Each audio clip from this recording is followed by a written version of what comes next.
G'day guys, my name's Dean, or as most of you know me, Twisty, and it's time to get into round 20's wrap up. Now, I apologise for not having a video yesterday. As you can tell, I've kind of got a little bit of a lack of my voice, and pretty much yesterday it was really difficult for me to talk for longer than about a minute before sort of my voice would cut out. So you can put that down to yelling at the football on Friday night. And it's sort of carried over for the last 3 days of the weekend as well. But I'm going to do my best to get this done for you, so let's get stuck in with the ladder.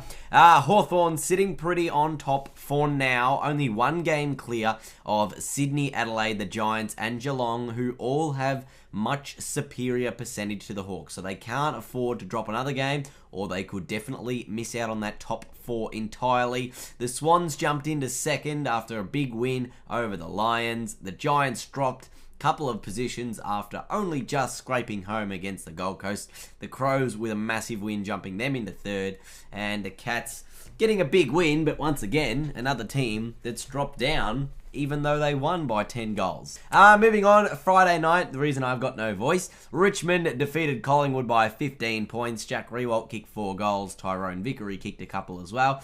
Mason Cox got a couple. James Aish kicked 2 as well in sort of a breakout game for him.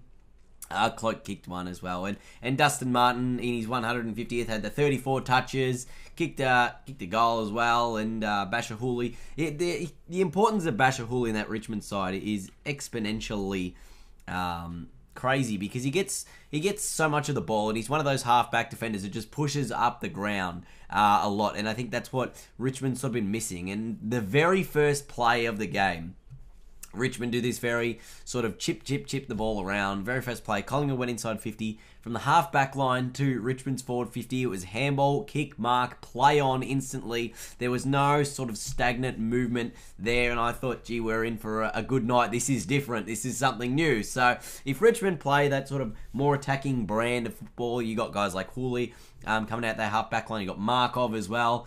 When you get McIntosh, Alice, and Yaron into the side, it's going to look a very different Richmond to the one we've seen this year. So hopefully next year they'll be able to continue this sort of trend. Sydney smashed Port Adelaide to the tune of 67 points. 14-16, 100 to 4-9, 33. Buddy kicked a couple as well as Heaney, Rowan, and I think Xavier Ellis kicked a couple as well there. Impey and Butcher and Cracker, 3 of the 4 goal kickers for Port Adelaide. I mean, oh boy. Yeah. Port, there just seemed to be little to no effort. I think Robbie Gray had 7 or 8 disposals, which is probably a career low for him, and that is something that is quite absurd to see from him, because he's such a star player of the game.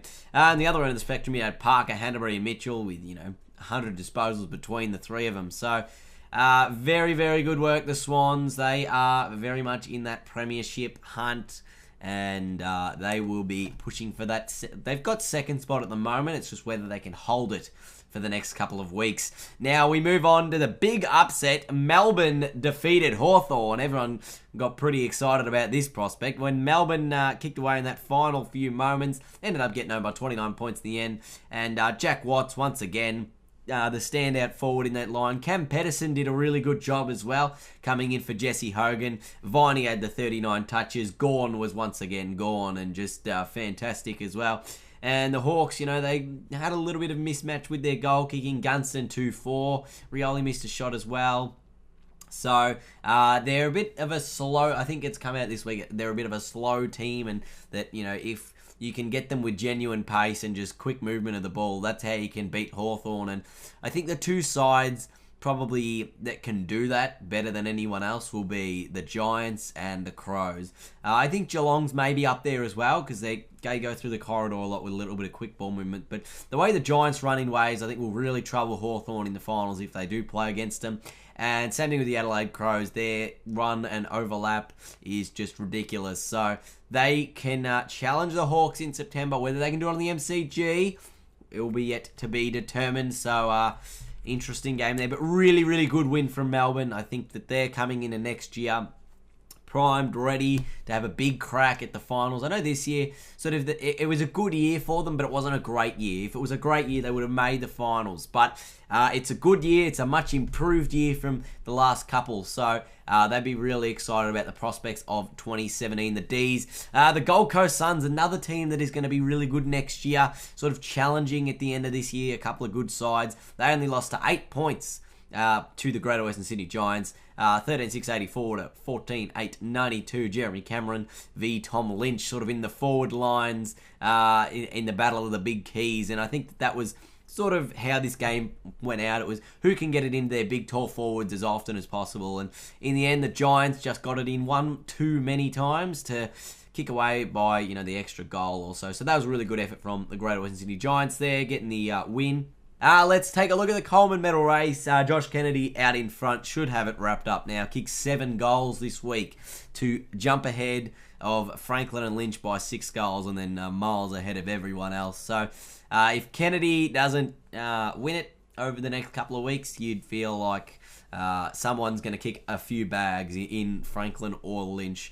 But the Coleman medal looks to be Josh Kennedy's at the moment. Let's move on to Saturday night. Now, the Bulldogs and North Melbourne. A very low-scoring game. The Dogs getting home 9-7-61 to 7-5-47, which is almost a opposite of the first time they played. The Dogs... North Melbourne's winning score was 9-7-61, which is what the Dogs scored here. And the Dogs in that match scored 6 goals, 9-45. It's only 2 points shy of that North Melbourne team. Only the 15 goals between them in that game, the 16 goals between them in this game. So when they play each other, it's, quite a low-scoring game. And I feel like that's probably a big flaw going into the final series, is both of these sides. They're sort of Fremantle types, or especially the Dogs. They're sort of a Fremantle type from last year. Very good defensively, not as strong offensively, and that's where you really need to get on top in those finals. Not one dominant forward within this match, and that's probably, set the tone for both these club seasons. Is they haven't really had, I guess North Melbourne had Jared Waite, but definitely, if he's not playing, they're in a bit of strife. And the same thing with Higgins. If North Melbourne get Waite and Higgins back for the finals, I think that they're a real chance to pull off an upset or a couple of upsets. But without those guys, I think they got absolutely no hope of making it past week 2 of the final series. On to the next game, you got the Crows and the Brisbane Lions. Oh boy, what a big win here. Walker, Betts, and Lynch, 12 goals between them as well. Laird had 36, Crouch had 34, and Sloan 34 as well. So the Crows, they're just ticking along nicely. This win jumped them up about 7 or 8 percentage points into 3rd place at the moment.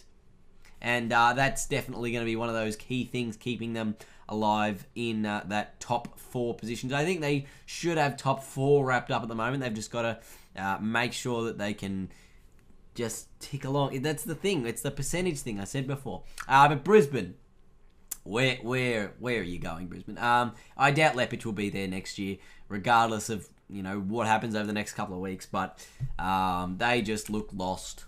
Brisbane, they look very, very lost, and it's quite sad, really, because they came in sort of last year and even this year. People had them not as a bottom 2 side, but sort of a bottom 6 team, and they had a pretty good midfield as well. So that midfield has just been pretty crap.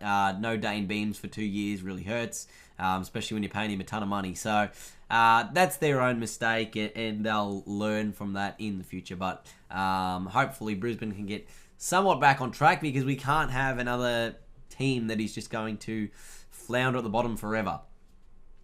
So that's kind of what we need here. Onto the MCG on Sunday, we had Carlton and St Kilda. St Kilda, big winners, 71 points to sort of stamp their MCG credentials there. But whether or not they can get to the finals, that's the thing. Membry and Bruce kicked 9 goals between them. Bruce had one of the misses of the year as well throughout there.